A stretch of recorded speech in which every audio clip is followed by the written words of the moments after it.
Est-ce qu'on peut véritablement devenir riche avec les airdrops?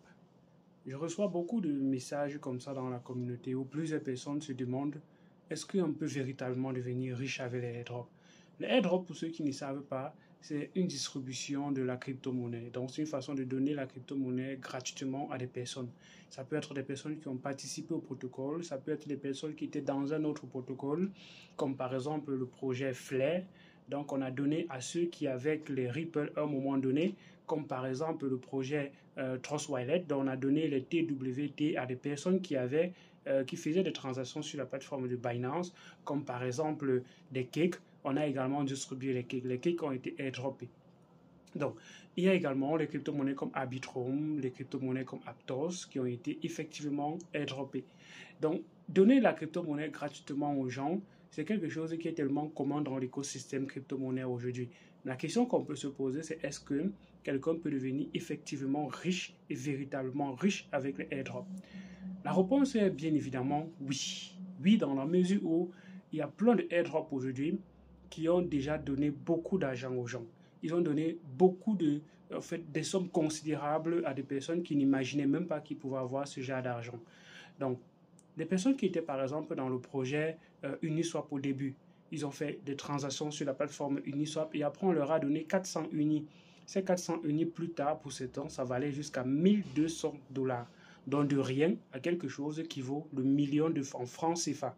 Et oui, effectivement, c'est possible d'avoir les airdrops qui font ce genre d'explosion. Il faut justement chercher. Il faut être actif. Il faut être une personne qui fouille, une personne qui ne reste pas dans un groupe et qui attend qu'on vienne lui dire fasse ceci, fasse cela, essayez des trucs. Et c'est en essayant des trucs que tu peux tomber sur quelque chose qui est au tout début, qui est tout nouveau et qui fait justement que ton portefeuille voit quelque chose arriver à un moment donné qui ne s'attendait même pas et c'est comme ça que ça performe, bien évidemment. Mais les airdrops, c'est également beaucoup risqué parce qu'il y a effectivement beaucoup d'arnaques avec les airdrops où il y a des pièges, des ficelles pour vous prendre votre portefeuille, pour vous pirater votre portefeuille, vous donner des crypto-monnaies et faire ce qu'on appelle, en fait, on vous donne un petit quelque chose et après on vous suit, vous faites des erreurs. Donc il y a ces petits mécanismes, ces petits arnaques-là qui font que les gens perdent de l'argent dans les crypto-monnaies aussi. Il y a donc parfois des cas de airdrop où on vous a donné quelque chose dans l'optique de vous récupérer ce que vous avez et certaines personnes ne prennent pas la peine de comprendre cet écosystème, de comprendre qu'il ne faut jamais donner leur phrase émotique à qui que ce soit et ils vont dans cet airdrop, ils donnent leur phrase émotique et ils perdent de l'argent. Quand on a de l'expérience, on peut effectivement séparer son portefeuille de airdrop et son portefeuille principal et éviter comme ça de perdre son argent aussi facilement dans certains de ces cas de ces airdrops qui sont des arnaques.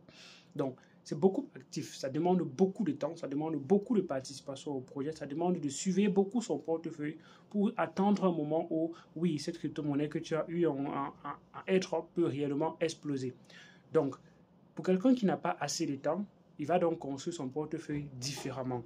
Il va construire son portefeuille en cherchant plutôt à mettre de l'argent, ses propres financements et utiliser des mécanismes pour générer des revenus passifs ou bien du trading s'il est actif ou bien d'autres, ou bien des ICO, ainsi de suite, ainsi de suite.